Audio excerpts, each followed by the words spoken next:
Welcome to the Success Mindset Podcast, where we empower you to unlock your full potential and achieve greatness. Join us as we explore the transformative power of your mindset and uncover the strategies that will help you conquer your goals and create the life that you've always dreamed of. So buckle up, get inspired, and let's dive into today's episode.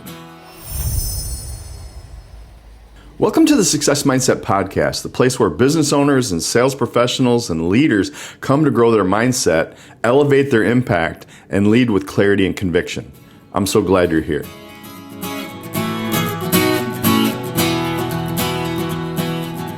Today we're diving into something that doesn't always show up on KPI reports, but massively influences them. Empathy-driven leadership. So this is about more than just being nice, it's about cultivating authentic connection, understanding your people on a human level, and creating a culture where individuals feel seen and heard and valued. When leaders truly get their people, performance follows. And if you're a leader who wants to stop feeling like you're just managing tasks and start actually moving hearts, this episode is for you. The core idea today is this: empathy is not weakness, it's a superpower. In leadership, empathy bridges the gap between strategy and execution, between intention and impact. So picture a team that's under pressure. The leader who leads only with direction might get short-term compliance, but the leader who pauses to ask how the team is doing, who listens with curiosity and adjusts based on what they hear, that leader gets long-term loyalty. Empathy creates safety, and when people feel safe, they show up with creativity, ownership, and energy. That's the fuel for sustainable success. Whether it's during a one-on-one conversation, a team meeting, or navigating conflict, empathy allows you to tune in and respond instead of react, and guide your team through challenges with trust and alignment. Dr. Brené Brown, in her research on leadership vulnerability, says, empathy fuels connection, and sympathy drives disconnection. She teaches that empathy requires us to connect with something in ourselves that knows that feeling. Meanwhile, Simon Sinek, he reminds us in Leaders Eat Last that leadership is not about being in charge, it's about taking care of those in our charge. So when leaders prioritize the well-being of their people, they build cultures of safety, creativity, and loyalty. So what does that mean for us? It means practicing active listening, not just hearing, but understanding. It means asking questions before giving directions. And it means being human first and a boss second. And most of all, it means choosing connection over control. Satya Nadella, CEO of Microsoft, led a massive cultural transformation by shifting the company's internal culture from know-it-all to learn-it-all. And it started with empathy. He emphasized listening, inclusion, and emotional intelligence, turning around both morale and market performance. Another example is Rosalind Brewer, CEO of Walgreens Boots Alliance. Brewer is known for her people-first approach and her focus on empathy and equity and communication. During her time at Sam's Club, she emphasized listening tours and transparent conversations to understand the concerns of frontline employees. This approach improved trust and alignment across teams, and performance followed. So what can we learn? Empathy isn't just about kindness, it's a business advantage, one that starts with you. Let's look at a mid-sized marketing agency struggling with high turnover. The team was burning out, communication was strained, and trust was low. The leadership team decided to implement weekly listening sessions, not performance reviews, just open conversations. Managers were trained in empathetic listening and emotional intelligence. They created space for vulnerability and support. In 6 months, employee satisfaction rose by 40% and productivity metrics followed. So the team, they felt heard, supported, and safe to innovate. The simple act of empathetic leadership transformed the entire culture. That's the power of connection in motion. I want to take you into a real story of a leader.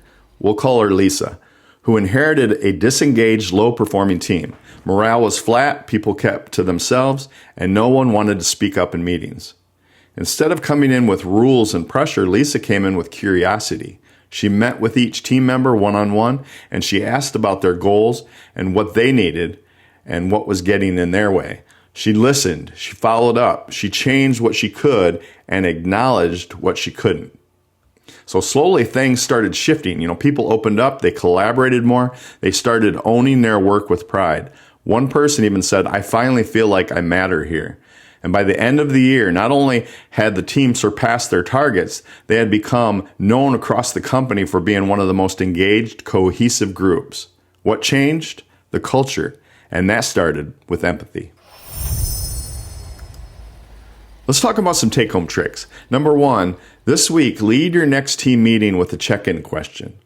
What's one thing that's been on your mind lately? And then just listen. Number 2, at the end of each day, write down one positive thing that you've noticed about a team member.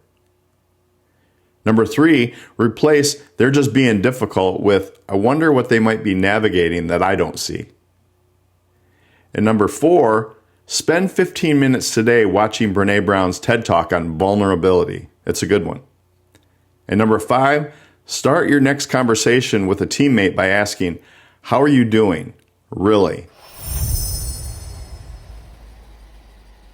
So today we unpacked empathy-driven leadership, not as a buzzword, but as a force for lasting impact.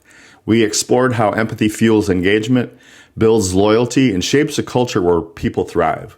You don't need all the answers, you just need to be willing to listen, to lead with heart, and to create space where others can bring their full selves to the table.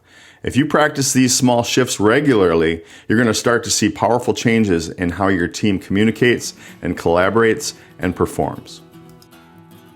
Check out Dare to Lead by Brené Brown and Leaders Eat Last by Simon Sinek if you want to dive deeper.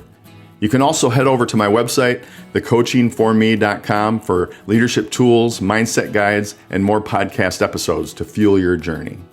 Next week, we're going to be getting into something powerful: strategic resilience, thriving in uncertain times, and you're not going to want to miss it. And now let me leave you with this. Leadership isn't about having all of the right answers. It's about showing up with the right heart. It's about choosing connection even if it's inconvenient, and courage even when it's uncomfortable. You don't have to lead like everybody else. In fact, the most powerful leaders aren't loud, they're present. They make others feel understood. They lead with purpose, and they keep showing up even on the hard days.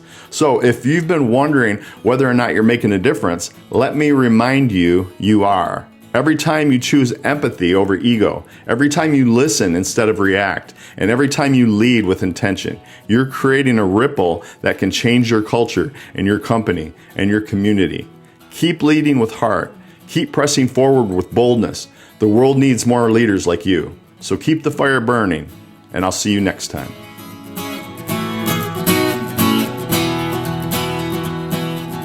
Thank you for joining us on another enlightening episode of the Success Mindset Podcast. Remember, you have the power to shape your destiny and create the life that you desire. If you're ready to take action, subscribe to the podcast and never miss an episode. Share it with your friends and your family and help us build a community of like-minded individuals striving for success. Until next time, stay motivated, keep learning, and let's continue to achieve greatness together.